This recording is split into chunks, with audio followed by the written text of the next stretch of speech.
하나님은 우리의 하나님, 당신의 백성들에게 모든 삶을 통해서 화가 아닌 자녀를 통해서 하는 모든 일들을 통해서 하나같이 잘 되기를 원하시는 하나님인 줄 믿으시길 바랍니다. 어떤 재난에 어떤 저주가 아니라 축복받기를 원하신 바로 그 하나님이십니다. 자녀를 통해서 잘 되기를 원하고 여러분들의 어떤 그 생업을 통해서 잘 되기를 원하고 지성이 어디가 또 여러분들이 그 직장을 통해서 잘 되기를 원하십니다.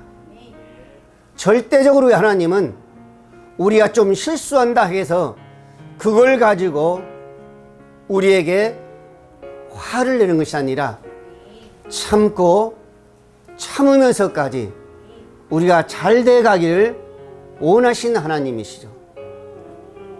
그런데 한편으로 보면은 우리 많은 사람들이 스스로가 죽음의 길로 달려가고 있습니다.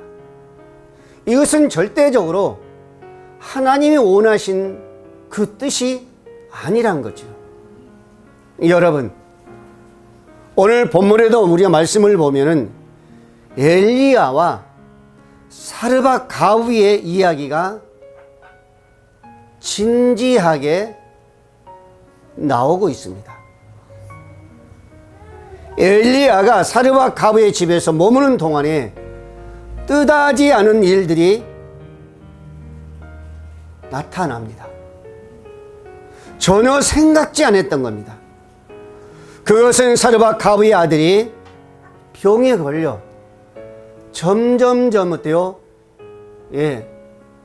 신음하다가 결국에는 살아나야 되는데 이전 일을 보았을 때에 이 아들이 절대로 죽어서는 않는데 결국에는 이 사르밧 가브의 아들이 죽습니다.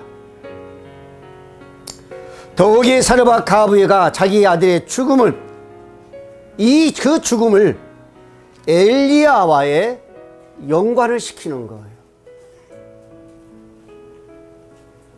그러므로 엘리야는 피할 길을 어때요? 없습니다. 즉 사르밧 가브는 엘리야가 자신의 죄를 생각나게 하기 위해서 자기에게 왔으며 당신과 나하고 무슨 상관하니까 근데 왜 나에게 와가지고 내 잘못을 생각나게 하면서 당신의 그 아들을 죽게 한다는 것입니다. 그러니까 여러분들 엘리야는 할 말이 없는 거예요. 피할 길이 없는 겁니다. 왜? 지금 현실에 엘리야는 어디에 있어요? 그 사르밧 가브의 집에 지금 멈추고 있는 것이 있었습니다. 그러니까 사르밧 가브에 있어서 하나님을 비롯한 모든 신은 당신이 나로 더불어 정말로 아무 잘못이 없는데도 어떤 죄를 끄집어내 가지고 재앙을 내리는 어떤 그런 존재로 여겨졌고 자신의 그 아들의 죽음도 그러한 결과라는 것을 지금 사르밧 가브가 엘리야에게 말하고 있습니다. 그러나 여러분, 그녀의 이러한 사건과 그 슬픔은 거기로 끝나는 것이 아니라 곧장 기쁨으로 바뀌게 됩니다. 또한 그 사르밧 가브 그녀는 지금까지의 그릇된 어떤 신관, 그것을 버리게 되고 바른 신관을 가지게 되었습니다. 그러므로 사르밧 가브는 하나님께서 만물을 주관하시며 생명을 주시고 자비의 아버지이신 것을 깨닫게 되었다라고 오늘 본문에서 우리에게 말씀하고 있습니다. 이 여인의 신앙을 한 단계 더 높이는 업그레이드를 하고 있는 거죠. 또 하나는 하나님, 즉 전능하신 하나님인 것을 알아가게 합니다. 무엇을 통해서? 하나밖에 없는 그 독생자 아들이 죽음을 통해서. 그래서 오늘 본문의 말씀에 24절 말씀에서 이렇게 이 여인이 고백합니다. 여인이 엘리야에게 이르되 내가 이제야 당신은 하나님의 사람이요 당신의 입에 있는 하나님의 말씀이 진실인 줄 알았노라고 이 여인의 입으로 마음으로 고백한 겁니다. 가뭄을 통해서 먹었던 그 음식, 그걸 가지고도 하나님이 살아계신 하나님이란 것을 전혀 깨닫지 못한 거예요.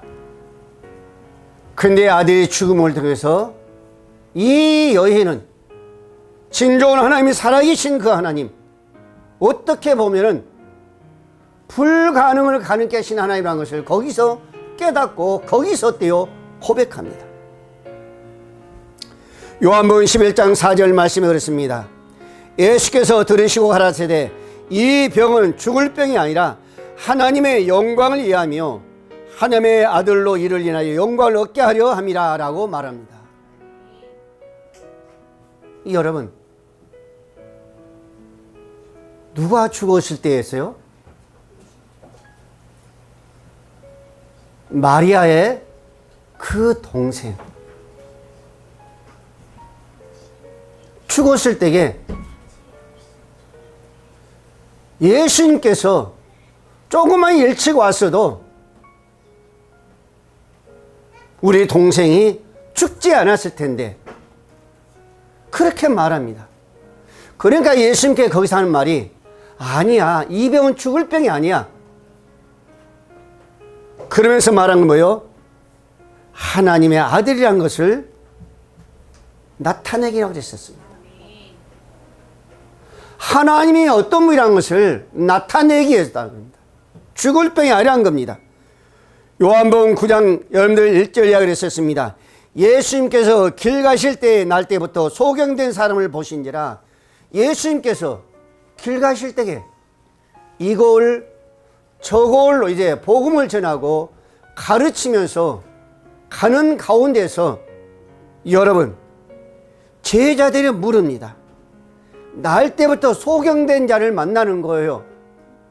그래서 예수님께서 제자들에게 말한 거예요. 라삐요, 이 사람이 소경된 소경으로 난 것이 네 죄인입니까? 이 소경이 소경으로 난 죄가 네 죄냐고 물은다니까요. 그러면서 말합니다. 그 죄입니까? 아버지 죄입니까? 안 그러면 소경 그 죄입니까? 그랬습니다. 그때 예수님께 뭐라 하게요?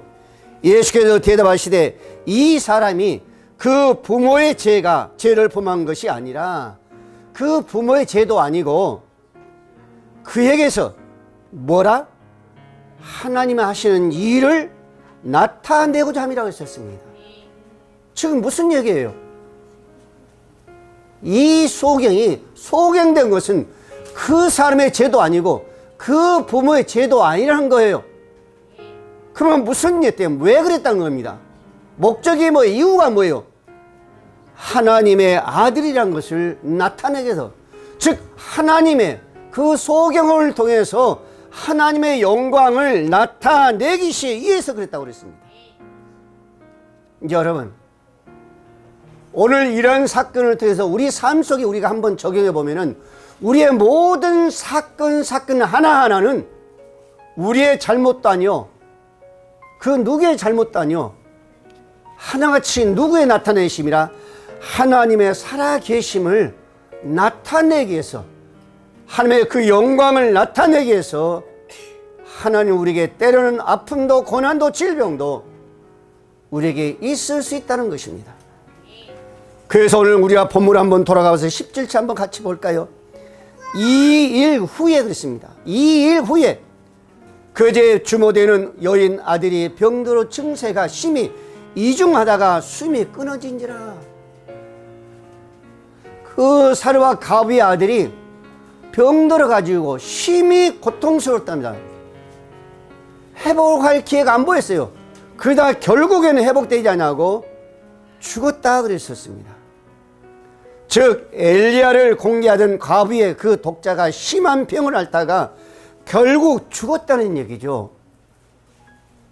여러분, 이 사건을 통해서 오늘 본문에 말씀하시기를 이 일 후에 그랬습니다. 이 일 후. 이 일 후라는 것은 여러분들 하나님께서 누구에게? 사르밧 가부에게 이제는 남은 그 가루로 먹고 죽으려 했는데 은혜로 그 가루가 넘쳐났고 그 기름이 넘쳐나서 모든 은혜 가운데 살아간 그 이후에 하나님께서 사르밧 가부의 가정에 은혜를 베푼 그 일 후에라고 말씀하고 있는 거죠. 그 당시는 극심한 가뭄으로 인해서 온 땅이 기근으로 고난을 당했을 때였습니다. 근데 하나님은 엘리야 선지자를 통해서 사르밧 가부의 그 가정에 멈추게 하시고 거기서 하나님의 은혜를 맛보게 하신 겁니다. 은혜를 베푸신 거죠. 쉽게 얘기해서 정말로 그 주에 많은 사람들의 고통을 통해서 때로는 죽어간 적이 있었지만은 사르밧 그 가부의 가정은 하나님의 은혜로 말미암아 굶주리지 아니하고 풍성히 먹을 수 있었다는 겁니다. 다시 말해 여러분들 겉으로 보면은 하나님의 사람을 대접하던 한없는 그 축복을 누리던 그 가정 속에서 이 일 후에 그 고난이 그 불행이 다가온 거죠. 이거는 우리가 생각해 봐도 그래서는 안 되잖아요. 왜? 하나님의 사람을 그 하나님의 은혜로 말미암아 그 가뭄 속에서 없는 상황에서 공개했는데 왜 하필이면 그 아들이 또 죽어야 하는 그런 사건이 벌어져야 하는 그런 일입니다. 근데 여러분, 하나님께서 사르밧 가부의 삶에 대해서 책임을 지신다면은 그 가정의 대소사에 대해서도 간섭하신 것이 틀림없다는 우리는 여기서 알아야 됩니다. 그렇죠? 사르밧 가부의 가정을 은혜를 베푸셨습니다. 그 가뭄과 그 기근 속에서 죽어야 발 수밖에 없는 그런 가정에 하나님은 은혜로 먹이시고 입히셨습니다. 이런 가정 속에서 갑자기 그 아들이 죽는다면은 분명코 하나님의 뜻이 있다는 겁니다. 그렇다면 여러분들 이 가부의 아들의 죽음을 어떻게 봐야 될 것인가? 우연히 일어난 사건이라고 봐야 합니까? 아닙니다. 여러분, 이 아들이 죽었는데도 엘리야가 이 아들을 위해서 기도하고 그 난 이후에 죽었던 아들이 다시 살아났던 것을 우리가 생각해 볼 때에 특별한 하나님의 뜻이 담겨져 있다는 것을 우리는 분명히 알 수가 있습니다. 엘리야가 이 아들을 위해서 기도했어도 죽었다면 모르는데 이 아들이 살아났습니다. 그러면은 그 사건과의 틀림없이 연결되어 있다는 겁니다. 연관되어 있다는 겁니다. 그렇다면 여러분 어떤 의도를 가지고 이런 일을 행하셨을까? 하나님께서 한편으로는 은혜를 주시고 또 한편으로는 말할 수 없는 그 슬픔을 안겨준 거예요. 왜 이런 일을 하셨을까? 우리는 쉽게 두 가지를 볼 수 있어요. 하나님은 하나님 고난, 아픔을 통해서 축복하신 하나님. 또 한편으로는 전지전능하신 그 하나님. 하나님을 알지 못한 자에게 어떤 하나님이란 것을 보여주기 위해서 사건들이 이어진 겁니다. 이러한 사건을 겪은 후 이 여인은 하나님의 자기 삶에 필요한 것들을 공급하시는 분이라는 것을 알았고, 또 하나는 죽고 사는, 즉 생사를 충원하신 하나님이라는 것을 확신하게 된 겁니다. 결과적으로 이 사건을 통해서 이 여인의 가정은 이런 것이 하나도 없어요. 그렇죠? 기근 때 그들 가정 속에 가루가 넘치게 했고 기름병에 기름이 넘치겠습니다. 죽었던 아들은 다시 하나님께서 주셨습니다. 이 여인은 전혀 이런 것이 없습니다. 더 중요한 것은 뭐요? 하나님의 축복을 누린 거죠. 그녀는 하나님부터 육신의 생명을 연장하시는 통의 가루, 병의 기름을 충만히 얻은 겁니다. 그녀는 죽은 자를 살리게 하는 그 하나님의 놀라우신 그 하나님의 그 능력을 체험하게 된 거죠. 이 사건을 통해서 하나님은 당신이 누구란 것을 이 여인에게 나타낸 겁니다. 물론 그녀는 잠시 시련도 있었습니다. 고난도 절망도 있었습니다. 이거는 부정하지 못해요. 하지만 하나님은 그런 고난과 고통을 통해서 더 큰 축복을 예비해 두셨다는 것을 우리는 다시 한번 기억해야 될 줄로 믿으시길 바랍니다. 우리가 여기서 욥을 한번 보지 않을 수가 없죠. 욥의 가정은 모든 것들이 다 풍족했었습니다. 자녀들도요, 가축들도요, 그들을 일을 돌보는 종들도요, 한두 명이 아니었습니다.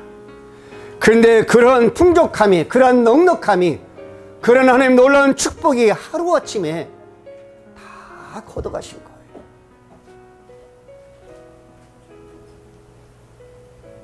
근데 여러분 거기서 뭐라 합니까? 거기서 원망하지 않았다 그랬습니다. 그런 일들을 통해서 입술로 죄를 짓지 아니했다라고 성경은 말씀하고 있습니다. 그러면서 욥 이 가정이 하나님께 축복하시기를 욥기 42장 12절 이하에는 이렇게 말씀합니다. 여호와께서 욥의 모년에 복을 주사 처음보다 복을 더하게 하시고 그가 양 1만 4천, 약대 6천, 소 1천, 암낙이 1천을 두었고 그 아들 7과 딸 3을 낳았으며 그랬었습니다. 욥이 전과 비해서 이런 것은 하나도 없습니다. 그러나 이런 사건을 통해서 욥이 어떠한 반열에 세워졌는가? 신앙이 더 든든하게 하나님은 분명히 살아계시구나, 불가능을 가능 계신 그 하나님을 여기서 깨닫게 되는 거예요. 욥뿐만 아니라 우리가 요셉을 보더라도 살아계신 그 하나님, 고난을 통해서 높이신 그 하나님, 환난을 통해서 그 가정의 기쁨으로 채우신 그 하나님이라는 것을 우리는 알 수가 있지 않습니까? 여러분, 우리가 신앙으로 사노라 하면은 고난도 시련도 있을 수 있습니다. 그러나 중요한 것은 하나님의 그 선하신 계획과 그 뜻하신 그 모든 속에서 우리가 살아가려 하면은 반드시 하나님은 우리에게 거기서 끝나지 아니하고 오늘 이 가부의 그 여인처럼, 오늘 요셉처럼 또는 욥처럼 우리에게 더 큰 은혜가 있을 줄로 믿으시기를 바랍니다. 두 번째로 오늘 우리 18절을 같이 한번 읽어볼까요? 여인이 엘리야에게 이르되 하나님의 사람이여 당신이 나로 더불어 무슨 상관이 있기로 내 죄를 생각나게 하고 또 내 아들을 죽게 하려고 내게 오셨나이까? 라고 말합니다. 아멘. 여러분, 이 여인은 하나밖에 없는 아들이 죽자 그 원인을 엘리야와 하나님께 있다고 생각하면서 원망과 불평하는 모습이 분명히 나타납니다.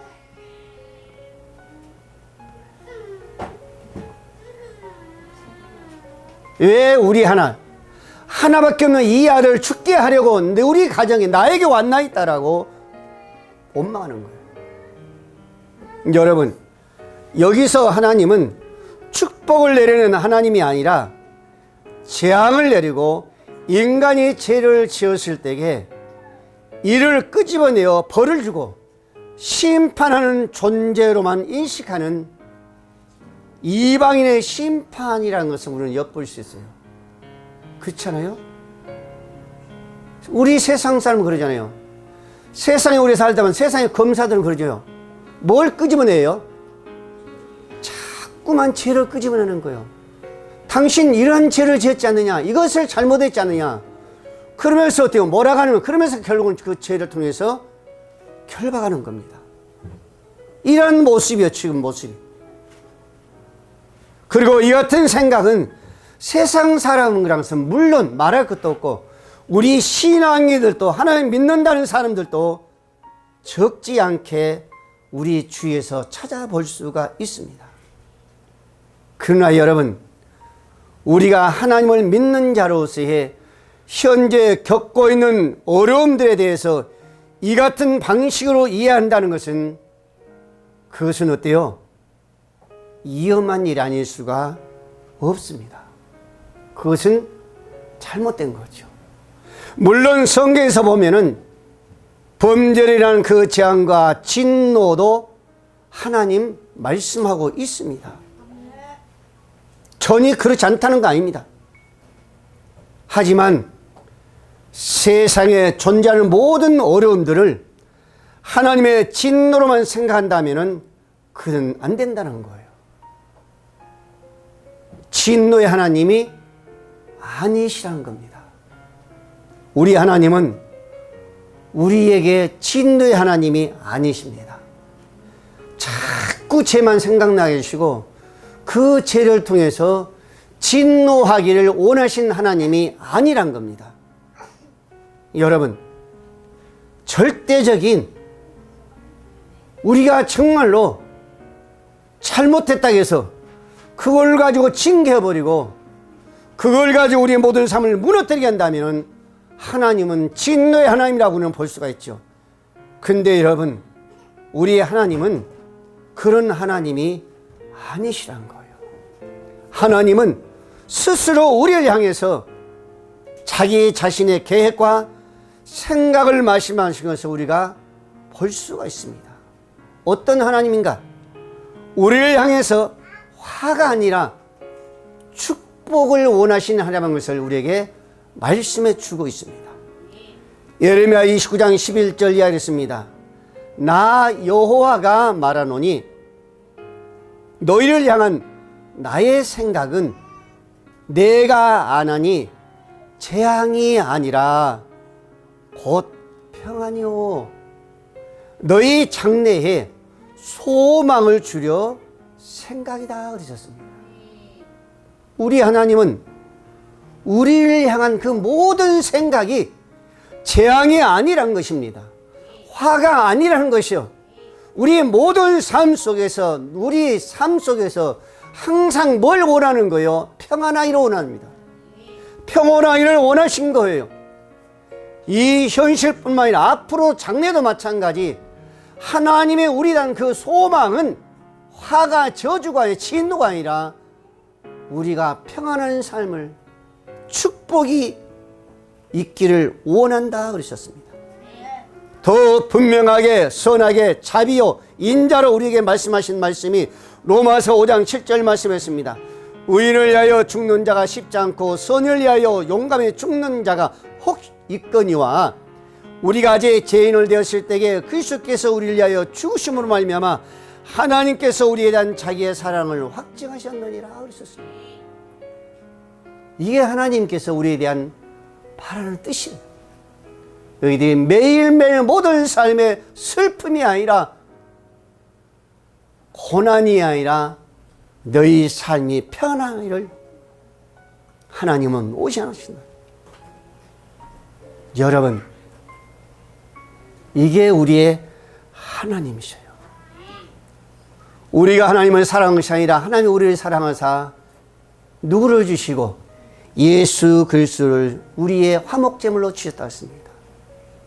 왜 화목제물로 주셨어요? 너희들의 화가 아니라 슬픔이 아니라 고난이 아니라 너희들의 모든 삶들이 화목하기를 기뻐하기를 원하시기 때문에 하나밖에 없는 그 독생자를 이 땅에 우리에게 주셨다라고 말씀하고 있습니다. 여러분, 우리의 하나님은 단지 벌을 주고 책망하는 하나님 아니라 선하심과 인자하신 하나님이라는 것을 우리에게 말씀해 주고 있지 않습니까?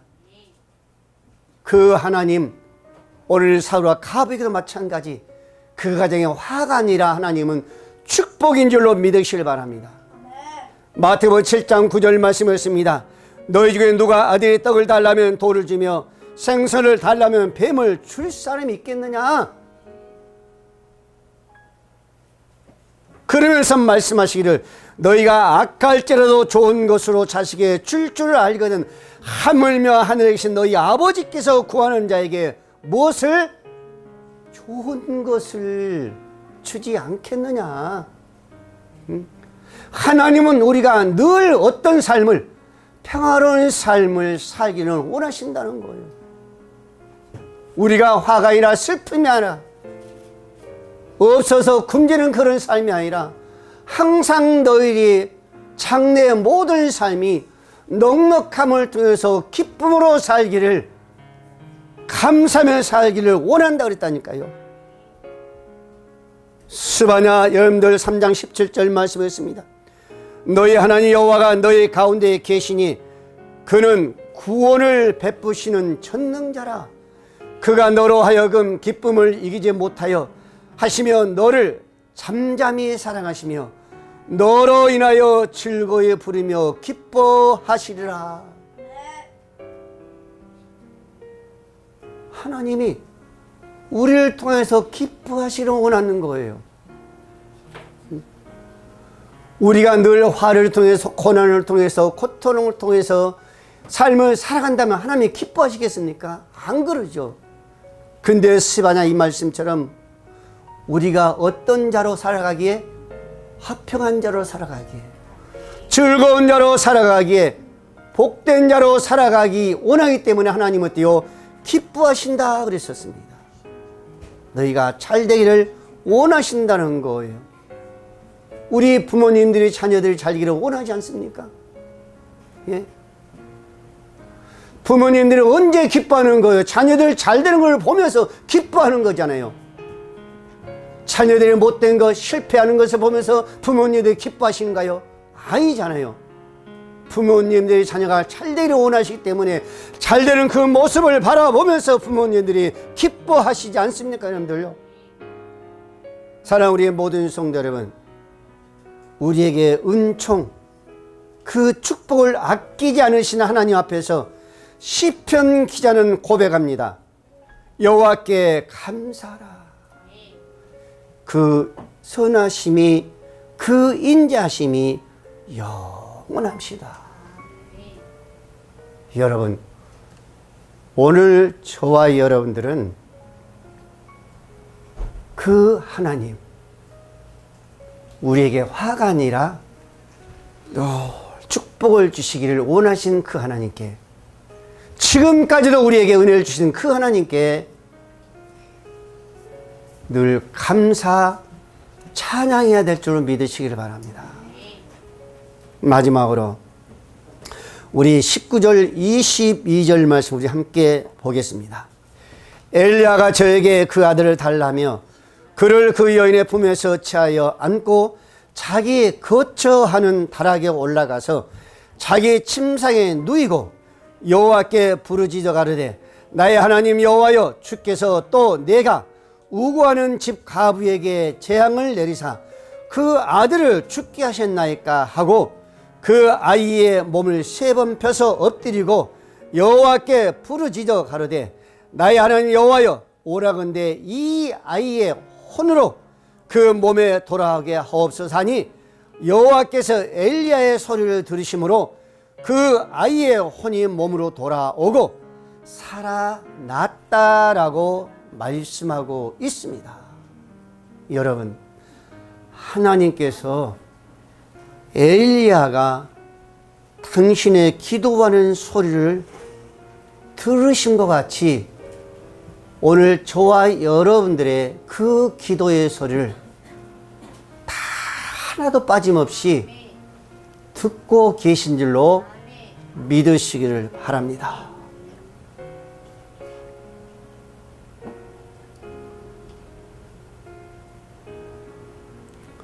오늘 사르밧 가브에 있어서 유일한 희망이었던 그네의 아들 죽음 앞에서 그 취한 행동 한마디로 기도였었습니다. 다른 건 없었어요. 쉽게 말해서 오직 기도였었습니다. 그리고 그 기도를 뭘로? 지금까지 나와 함께 하시는 그 하나님, 믿음을 확신을 가진 기도였다고는 볼 수가 있습니다. 왜? 가루를 채우신 하나님, 기름병에 기름을 채우신 그 하나님 엘리야는 보았습니다. 그렇기 때문에 그 하나님께 엘리야는 지금 어때요? 오직 기도했다는 것을 우리가 확실한 겁니다. 우리도 쉽게 그러잖아요. 많이 말하기를 불가능을 가능케 하신 그 하나님이라고 우리가 늘 이야기하죠. 죽은 자를 살리신 그 하나님이라고 우리는 이야기하고 있습니다. 그러나 여러분, 오늘은 이야기로 끝나는 것이 아니라 오늘 이 엘리야처럼 죽음의 문제든지 물질의 문제든지 가정의 문제든지 자녀의 문제든지 나의 아픔의 문제든지 나의 질병의 문제든지 이 사회 문제든지 이 나라의 민족의 문제든지 오늘 뭘로? 오늘 엘리야와 같이 다른 소리는 다 귀를 막으시고 오직 하나님의 그 음성에 귀를 기울이면서 우리가 믿음으로 기도해야 될 줄로 믿으시기를 바랍니다. 그러면 하나님은 우리의 그 기도를 들으시고 답은 뭐예요? 응답으로 우리에게 주실 줄 믿습니다.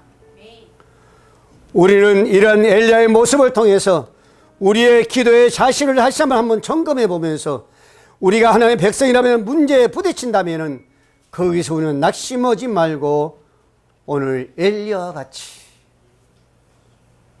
기도로 하나님 앞에 무릎 꿇어야 될 줄로 믿으시길 바랍니다. 예수님께서도 이렇게 말씀하셨죠. 요한복음 15장 7절 말씀에 너희가 내 안에 가고 내 말이 너희 안에 가면 무엇이든지 원하는 대로 구하라 그리하면 이루어 주신다 하셨습니다. 이 말씀은 무슨 말씀이에요? 너희가 뭘 원하느냐? 기도해라. 뭐가 부족하냐? 기도해라. 그럼 내가 모든 것을 다 주시겠다 그랬었습니다. 다 주시겠다는 거예요. 어떤 기도든 간에 어떤 부르짐이라도 하나님 다 응답하여 주시겠다 그랬었습니다. 그래서 에레미야 선지자는 33장 2절 말씀을 했습니다. 이를 행하신 여호와 그것을 지어 성취하시는 여호와. 이를 행하신 여호와 성취하신 여호와. 말씀으로 끝나지 아니하고 우리의 모든 문제를 성취하신다고 그랬었습니다. 그 약속을 다 이루신 하나님이라고 말씀하시면서 말씀하시기를 그 이름을 여호와라 하는 자가 이같이 이르노라. 너는 내게 부르짖으라. 내게 부르짖으라. 내게 기도하라 그랬었습니다. 그리하면 내가 오늘 엘리야처럼 그 소리를 듣고 내가 응답하리라 하셨습니다. 응답의 하나님인 줄로 믿으시길 바랍니다. 주시는 하나님, 야고보서 5장 17절 말씀 그러잖아요. 엘리야는 우리와 성정이 같은 사람인데 저가 피 오지 않기를 간절히 기도한 즉 3년 6개월 동안 땅에 피가 오지 아니하고 다시 기도한 즉 하늘이 피를 주셔서 그 메마른 땅에 모든 것들이 열매를 맺었다 그랬었습니다. 마가복음 11장 23절 말씀했습니다. 내가 진실로 너에게 이르노니 누구든지 이 산더러 들어 바다에 던지라오라 하면 그 말하는 것이 이룰 줄 믿고 마음에 의심치 아니하면 그대로 되리라. 내가 너에게 말하노니 무엇이든지 기도하고 구하는 것은 반드시 받을 줄 믿으라. 그리하면 그대로 되리라 하셨습니다. 이 말씀 속에서 한번 우리는 생각해 보세요. 지금까지 우리가 기도하면서 어떤 심정으로 주 앞에 기도했는가? 저도 한번 생각해 보지 않을 수가 없었죠. 어떻게 기도했는가? 여러분, 오늘 우리는 마가복음 11장 2, 3절 이하의 말씀처럼 다시 한번 우리는 청립해야 됩니다. 말씀을 보면서 기도를 할 때에 입술의 기도가 아니라 정말로 오늘 엘리야처럼 우리가 정말 체험하지 못해서 아닙니다. 우리는 지금까지 신앙생활하면서 여러모로 우리는 하나님의 살아계심을 체험하고 지금까지 와 있습니다. 전혀 모르는 그런 우리의 신앙이 아니었어요. 그렇다면 여러분들이 기도할 때마다 어떻게 기도했는가? 여러분, 이 시간 이후부터서라도 오늘 저와 여러분들은 과거를 다 씻어버리시고 정말로 살아계신 그 하나님, 불가능을 가능케 하신 하나님, 우리의 화가 아니라 늘 좋은 일로서 축복을 원하신 그 하나님이라는 것을 생각하시면서 그분을 날마다 만나시고 그분을 기뻐하고 감사할 수 있는 저와 여러분들이 되시기를 주의 이름으로 축복을 드립니다. 기도합니다.